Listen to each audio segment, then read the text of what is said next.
Hello guys, so welcome pa rin sa Magulong Table.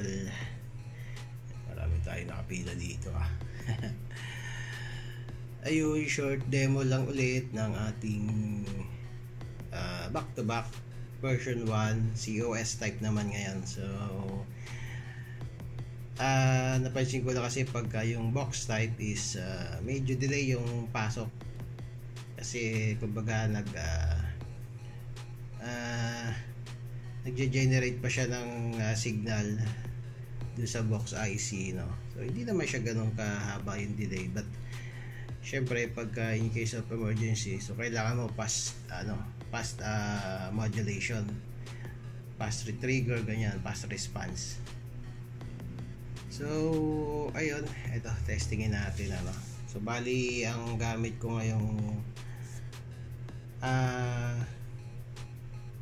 radio is U16 and B8000. So both naka COS. So ito siya. So B8000 yun yung COS. So galing sa loob. So pinawa natin ang COS to.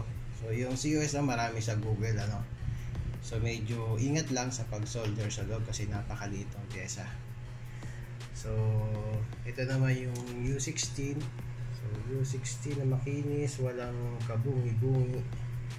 So COS na rin siya, no? So nilagyan na rin natin siya ng inverter sa loob para maging positive COS. And then ito yung ating version 1 controller. So pansin nyo wala na yung IC. So kinonvert ko siya as a transistor. So yan yung control ng COS. So back converter para dito kumuha ng supply, although pwede naman siya ng transistor 7805, pero ang plano kasi lagyan din siya ng remote, para makontrol ko siya kasi medyo maliit na yung space. So wala pa natin yung space, so para sa remote kill switch. So later on lagyan natin siya, for the meantime. So yan lang muna. So ang gamit natin isang unit is CP1660. So magandang radyo to, magandang mag-receive, magandang mag-transmit. So UHF. So marami nagbebenta dyan ng UHF. So kung ganitong project ang gusto nyo, huwag nyo nang palampasin kasi maganda unit to, CP1660 UHF or VHF. So maganda siya. And yung isa kong unit is Motorola GP2000. So small antenna, short rubber duck para cute tingnan. And yan.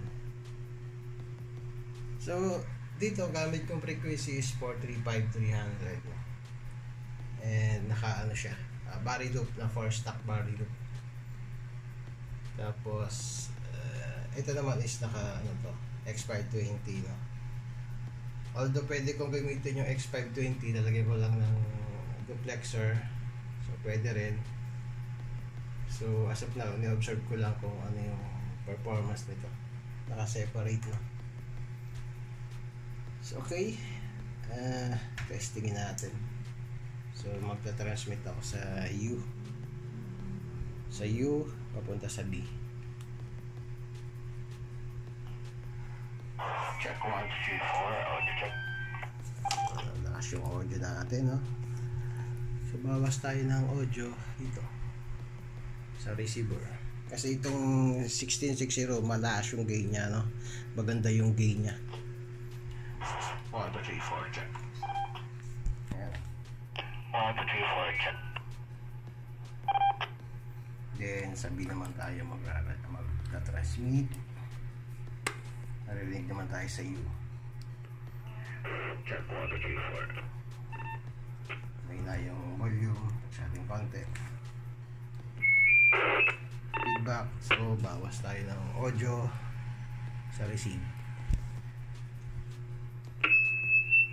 Check 1, 2, 3. So taas pa rin. Bawas ulit tayo. Check 1, 2, 3, 4. Check 1, 2, 3, 1, 2, 3. Audio check. Go. Right to 1, 2, 3.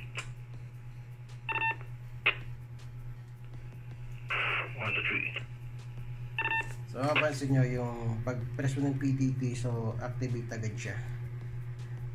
Like sa box type is around 1 second to 2 seconds yung delay. Ayun na.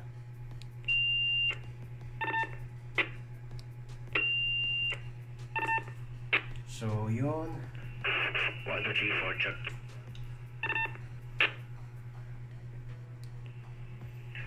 1, 2, 3. Hindi makita. Ayan.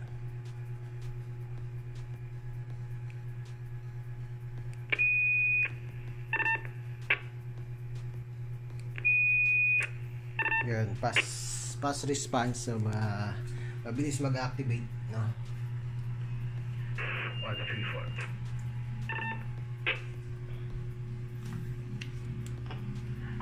Check 1, 2, 3, 4, check. So yun lang guys, and thank you, and ayun, may ano. Go ahead, sino ka rin, di na mukhaan. Hindi po, Tito Eddie, go. Ay, Tito Eli, shoutout ka. Kasali ka sa content ko ngayon. Shoutout ka. At po dyan. At napapasama pala ako ngayon sa content ni Tito Randy Vlogs. Ayun, subscribe na po kayo. At marami kayong matututunan. Roger. About sa mga controller. Ako din. Siya, go. Ayun, may isa pa. May isa pang gusto rin mag-shoutout. Tito Alas, go ahead, pasok. Shoutout Tito Randy. Yun, at talagang quality yung mga product ni Tito Randy. And kindly subscribe my YouTube channel, Captain Alas YouTube channel, over. Ayun. I-subscribe nyo din si Captain Alas sa kanyang YouTube channel, no? So may YouTube channel din siya, yung mga mahihilig sa HF antenna. Yan. Marami rin siyang dyan, mga product. Saka yung mobile antenna na handy and durability nga yun. Maraming salamat, Tito Alas. Subscribe, may COR galing kay Randy. Aba, patay tayo dyan. Sa'yo magsasubscribe, tapos sa akin yung nagaling yung COR, ano? I-sponsor ka namin ni Tito Eli. Go ahead. Ayun lang, parang ano yan parang tumakbong kandidato na walang bumoto Sige, maraming salamat po at yan, magandang gabi sa lahat. Ayun, sige Tito Alas, Tito Ali, dito lang, balik sa inyo at maglilinis muna ako ng magulong table. Masyadong makalat yung table ko dito. At dito lang, nakamonitor. So yun guys, yun, si Tito Alas, si Tito Eli. Taga dito lang din sa Laguna. Tito Eli, anong balita? Subscribe nyo si Tito Alas, Captain Alas, yung kanyang channel, so mga HF antenna yung ginagawa niya. So maganda yung HF antenna niya, kakailangan niya. So yun lang guys, hanggang dito na lang. And once again, si Ran's Vlog or Bulalakaw.